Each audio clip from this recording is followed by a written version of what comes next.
Hi guys, this is TheDoctor here.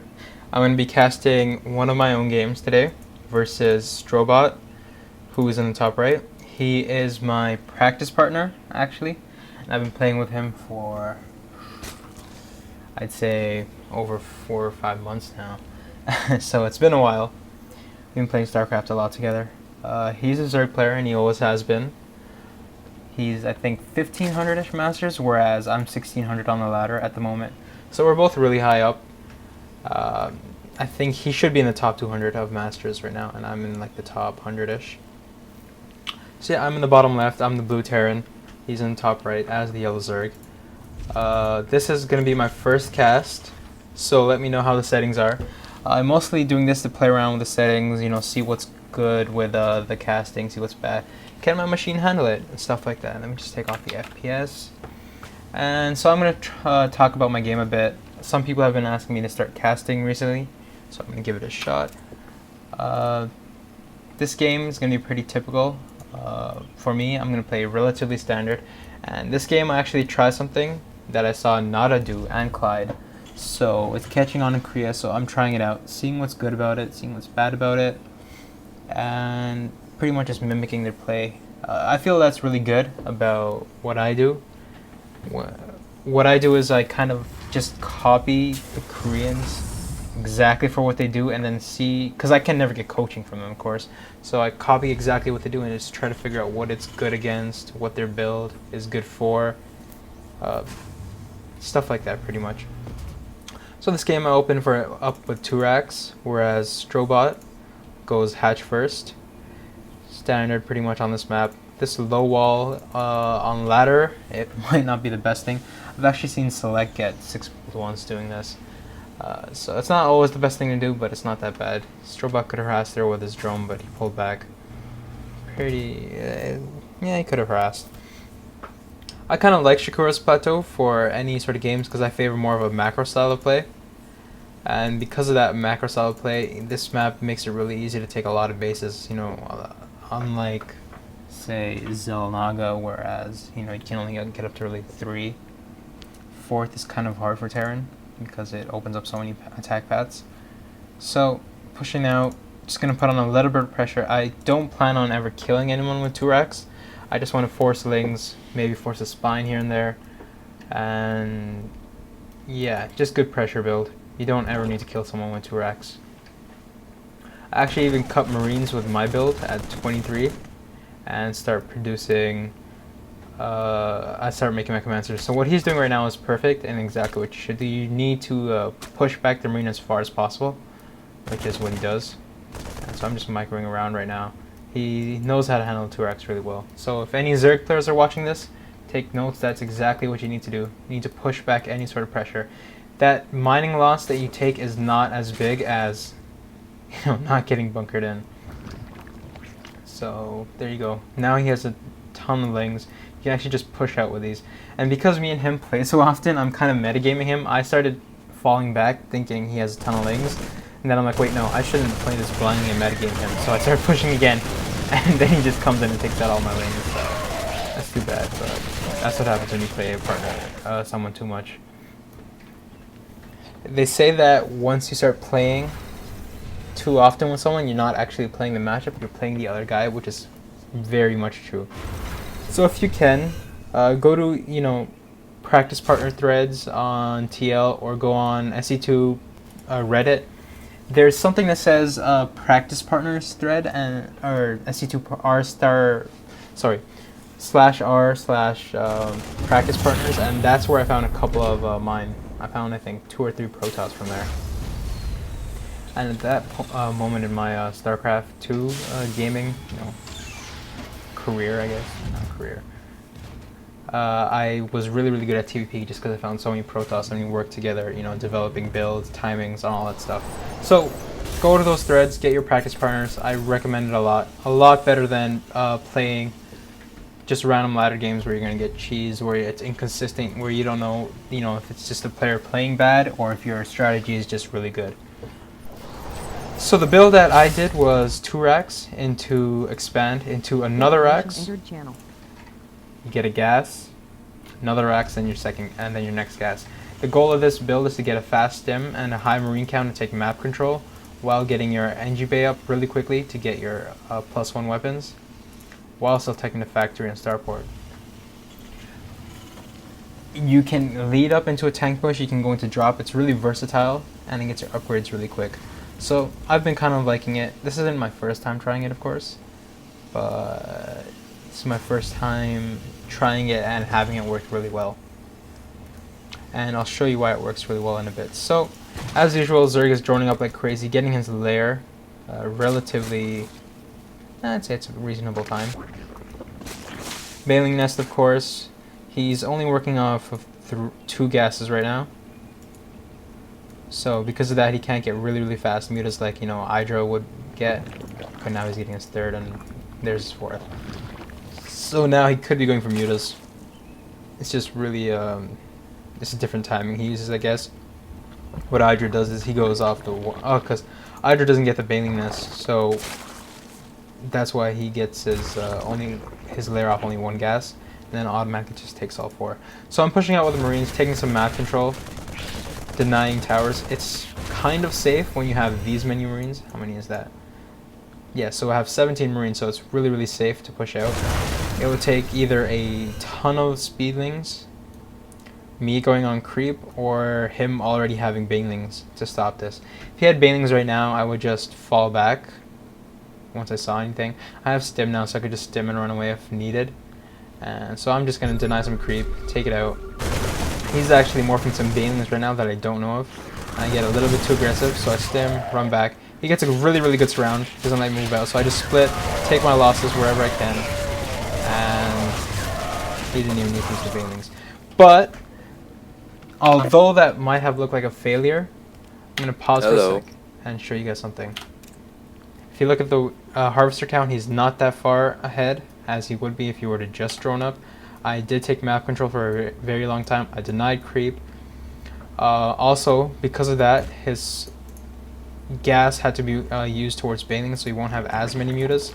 So now he just has to go and respread. So it's not that big of a failure. I still have a high marine count and I'm going for a drop at the same time. I kind of like it. I saw the same thing happen with Clyde and I think Lenok. Or, I don't want to say Lenok actually. I actually have no idea who the Zerg was, but Clyde did the same thing. And because of that, he wasn't that far behind. Got +1 armor on the way. And these Lings and Banes that he produced are pretty much useless until I push out again, because there's no way he's getting into my base. So going for the drop, he's taking his 3rd at the same time. This drop comes at a timing when his muta's about to pop. If they were to come a bit earlier, it would have been a lot better. Because if you can force the Zerg to not make mutas for just a little bit longer, it helps a ton. So I even snipe a queen there, get some drones. He can't engage me yet, and I back off. I think this was a bad decision. I could have probably picked off at least 1 muta had I stayed on the low ground, because there's no way I'm getting out. So I lose that drop ship. And as you can see, now I'm even ahead of Strobot and Harvesters after the harass and all that. At the same time, I'm still macroing up my tanks to get ready for a tank push, getting my 2nd eBay. Got my armory somewhere, I believe. Oh, there it is. So the eBay is a bit early because the eBay builds a lot earlier than the armory. So that's okay. This game I played a while ago, I think 2 days ago, from the day of this cast, and I had really sick macros, so that's why I just wanted to show off. Oh, sorry. By the way, I don't have all those like backdrops and all the fancy stuff that some people have for their casts, so you're just gonna have to bear with me for a bit until I mean, once I see viewers' feedback, how they like it. So I forgot to take that down. Sorry, guys. So he's getting his attack upgrades for his mutas like always. He's doing some pretty good harass, taking out a depot, getting a tech lab as well. And yeah, so it's all around really good harass. But at the same time, I know that these mutas, that's about all they're gonna get. So I'm pushing out, just completely disregarding them, taking map control. My goal here is to either take out his 3rd or do some damage or trade armies or something like that. You don't want to ever actually lose your tanks, so I'm going for the 3rd right away, just to check if he has it. So he has it. I'm going to siege up here. He didn't have any armies ready for this, and now I'm in a really good position, because he has to attack up a ramp, so just in a really good position. He loses his third. At the same time, I'm taking mine. And I'm in a really, really good position right now. He's really hard pressed to come and win now. So he gets me in a good spot. I try and focus fire. Spreading wasn't the best. I think I was streaming this game at the same time. But I still traded really, really well. He cleans up everything though. Hey, idle. But because of the... Check out how I can sort. But because I have the third coming up, sorry about that. I'm on both at the same time. But because I have my third coming up at the same time, I feel that I'm really ahead. And I'm just going to play in a defensive posture. And if I can hold off any mute aggression for a while, or any sort of all-in counters, I'm going to be in a really good position to win the game because of the economic advantage I'm going to have. Strangely, he doesn't opt to double expand like a Zerg might. I don't think he saw my expansion yet. I'm going to check his vision and see. So he knows I have one, but he doesn't know I'm taking it right now. So I'm landing. I've been favoring orbitals a lot more rather than planetaries. I don't really like planetaries against Zerg because I feel like they're gonna... If they have enough lings, they can take it out even if you have SCVs around. If they have banelings, of course, they can take it out. So he's getting some good harassment. I should have had the turn in the back, but I didn't. I stem everything just to get him away. Didn't want to take too many losses. Sorry again. There you go. Okay, there you go. So now he's double expanding like I would have expected a Zerg to do. Look at the harvester count, I'm even ahead still. And I'm still saturating further. So it's looking really, really good for me. His creep could be better. And his stores are out, so now his mutas are getting even less and less effective. And if you outsupply a Zerg while he's going Mutiling Bling, you are in a really, really good position. Mutiling Bling lets Zerg max out really fast, but their army isn't that good. So if you're using Mutiling Bling, you have to be ahead of the Terran in supply to win an engagement. I mean, unless it's like really, really small numbers. Once you get to like 180 supply Terran or above, then Mutiling Bling just becomes so inefficient because of one, the tank splash. Thors negate any muta, focus fire on tanks. Your Marines work so well in large numbers. I'm actually about to finish 2-2 as well, so they're going to be beyond efficient. And at this point, because I think I'm so ahead, what I'm doing is I'm scanning, making sure he has no burrowed banelings anywhere, because like Artosa says, if you guys know who he is, and if you don't, I'm going to be quite mad at you. He is one of my favorite commentators and people in StarCraft scene. The only way he can come back now is if you were to pull off, you know, some sort of miracle, like burrowed banelings, or if you were to have some sort of, like Protoss, what they would do is DT play. So I'm trying to be as careful as possible. This is the biggest fail drop ever. I dropped on the outside of his base. That was just purely a misclick. He actually runs his entire army back, so I'm going to scan, take some more position, and siege up. What I do here is I focus fire the Banes. See that? See that? And I split my Marines. This was actually a bit excessive on the split because what happened was the mutas came in and just took out all of my tanks. But because I have so many Marines that I retained, I'm going to stim, take out his third, stim in and put some aggression on his natural. And at the same time, I got a drop going on in his main. And on top of this, I'm still getting all my upgrades. Well, I was. And he morphs, Bane takes the call out. That's okay for me though, because I'm going to take out his third. And again, he's really, really behind. I'm in his main as well, taking out drones. He can't possibly deal with everything at the same time. He cleans this up really well, but if you look at the supply, I'm quite ahead. It's lacking on harvesters.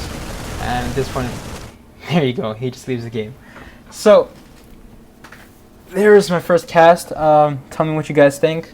I'm probably going to post this on Reddit first because I spend about, 18 hours a day there anyways. It is the most addicting thing in the world. I finished that game with only 140 APM, spiking at 258 towards the end though. So this is by all means doable by other players, and I hope by doing this casting, I'm going to show other players that playing Terran biostyle doesn't require all too much from you. It's not impossible. It is difficult to learn at first, but if you keep at it, you will get it. So this game came down a lot to taking out his third and taking the macro advantage and him not being able to do anything to me. I even made this a